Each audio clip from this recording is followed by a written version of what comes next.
rise and join me in reciting the Pledge of Allegiance.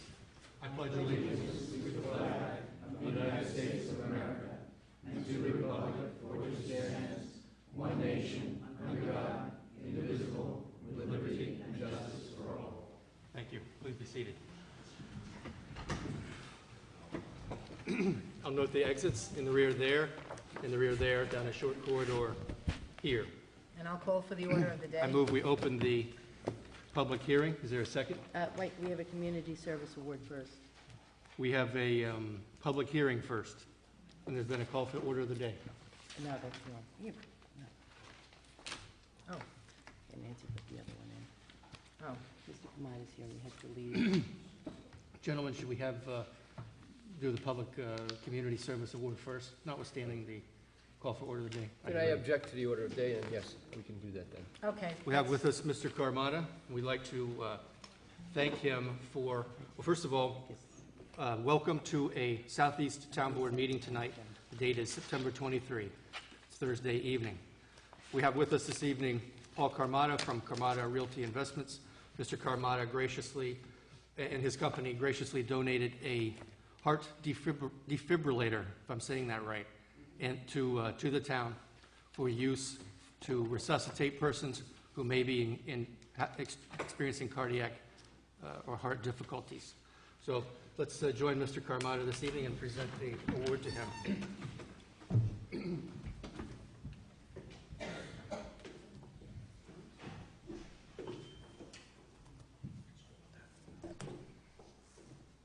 Paul, go up.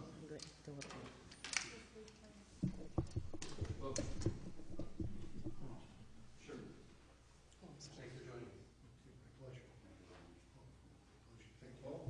Thank you for recognizing me. Congratulations to you. And we're delighted to present this award. We hereby express our sincere gratitude to Paul Carmada, Carmada Realty Investments LLC, for the donation of a defibrillator to Wells Day Camp, Town of Southeast Town Board. Yeah. Thank you, sir. Thank you very much. A pleasure. This defibrillator.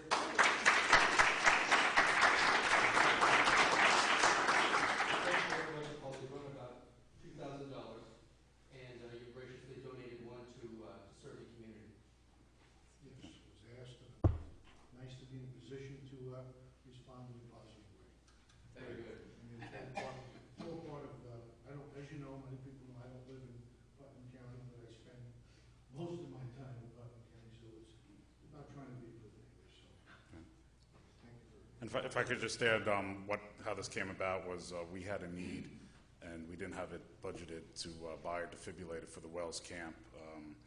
So we decided to ask for donations, and Paul Carmada found out about it, and he was gracious enough to donate the defibrillator to the camp. And now that the camp is over, the defibrillator is actually in the lobby of Town Hall. So it's being used year-round, and it's something that we didn't have budgeted, and we appreciate it very much.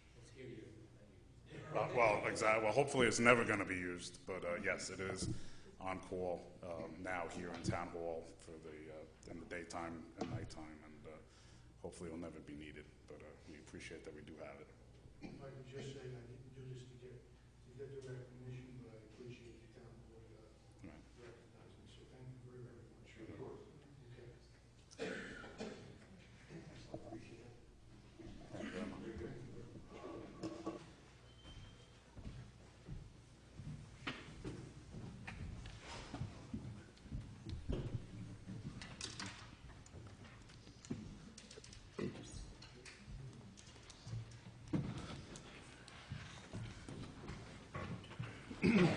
I move we open the public hearing portion of our meeting tonight. Is there a second? I'll second. All in favor? Aye. First public hearing, zoning map update. We have with us this evening Graham Trelstad of AKRF, our town planner. Graham, welcome. Thanks for joining us. Graham has some prepared materials. We have a legal notice, but I have a scratchy throat. Go ahead. Public hearing notice, zoning map amendment. Please take notice that the Town of Southeast Town Board will hold a public hearing on September 23rd, 2010 at 7:30 p.m. at the John J. Dunford Civic Center, 1360 Route 22, Brewster, New York, regarding proposed amendments to the Town of Southeast zoning map.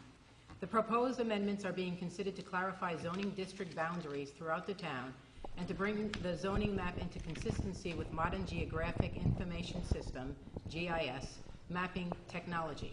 The updated zoning map will be more consistent with databases maintained by the town and will be more easily updated using GIS technology. Previously, certain zoning district boundaries did not follow tax parcel boundaries. With the updated zoning map, in many instances, zoning district boundaries are proposed to follow tax parcel boundaries.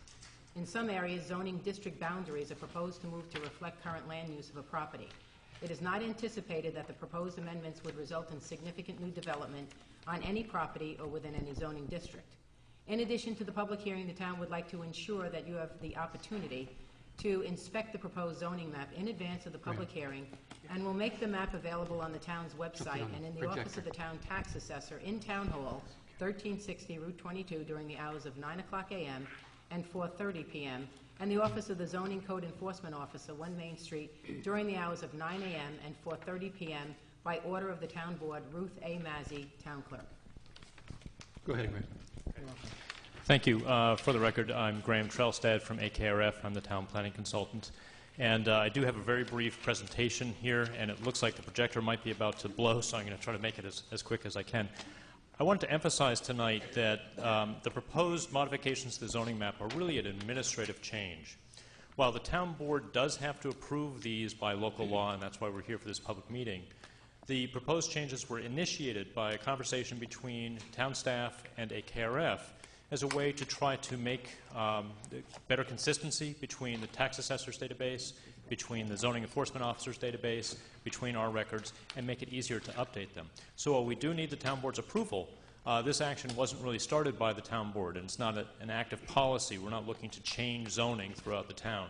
So I know there have been some fears and concerns expressed throughout the community.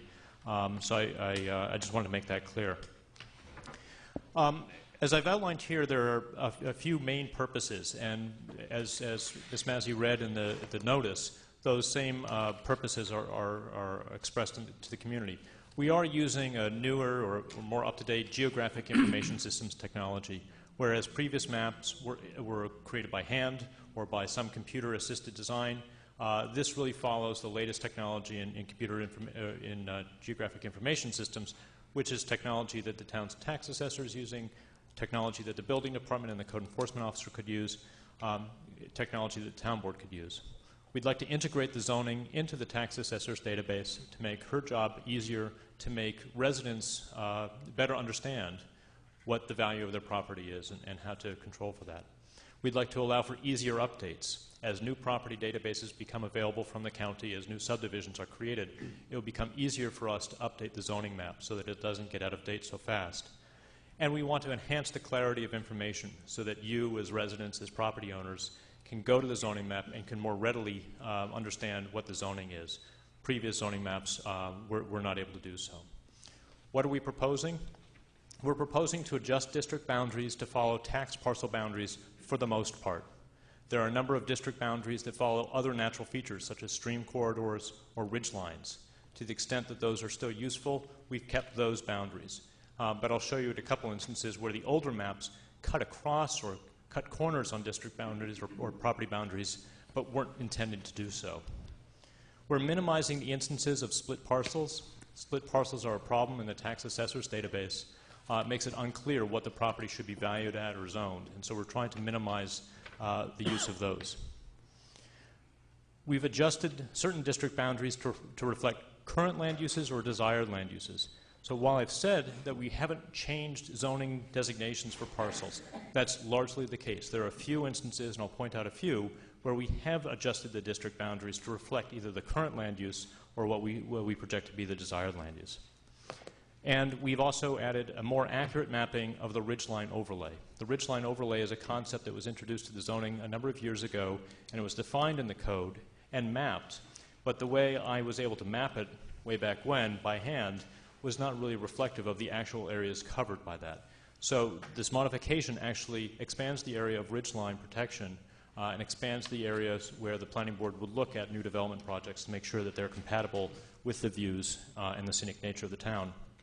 And as the public notice in the letter that you received indicated, these modifications will have no effect, no impact whatsoever on your tax assessment. So please don't take this the wrong way. We're not trying to increase your taxes. We're not trying to change the amount of development you can have on your parcel. We're just trying to make the zoning map an easier tool for town staff to use. With that having been said, let me just take you through the history of the zoning map. This is the zoning map as it existed in 1991. It was done by hand on a map that showed no tax parcel boundaries. So it was very difficult to interpret where the actual district boundary lay. It was also done in black and white, so it's hard to navigate yourself with respect to some of the large bodies of water, the reservoirs or stream corridors. And it was black and white, so you couldn't tell road lines from district lines. So it was not the easiest map to work with. AKRF took a shot at modernizing the zoning map in about 2003, 2004. This is the map as it currently stands, as it dates back to 2005. We used Illustrator, which is a program, a graphic design program, to help transition from the older hand-drawn map to a computer-drawn map. We were able to add in some parcel boundaries, as can be seen on the existing zoning map. But if you look up very close, and we'll get to some details, you can see where the line weight that we used to define district boundaries cut across parcels because we just weren't sure. The proposed map, which you can see here, and I've got a full-size map up here if you'd like to take a look at it a little later, really is a lot cleaner, a lot easier to read. We've brought in the reservoirs, of course, been there. The large green areas are the ridgeline overlay zones, and then the red are the district boundaries. And let me just step through a few details to show you how the map is changing. On the left is the current map, the 2005 map, and on the right are the proposed changes. And I've drawn your attention to some of these arrows. On the 2005 map, we have to take our best guess as to where certain district boundaries lay. This is the Route 22 corridor south toward Croton Falls. And you can see where this line cuts across some tax parcels, which are shown in black here. And it was a little bit unclear. This is a very tricky area to show. With the GIS technology, we're able to snap that right to the property boundaries, so it makes it much easier to read. We can also lower the line weight, so it becomes easier to read.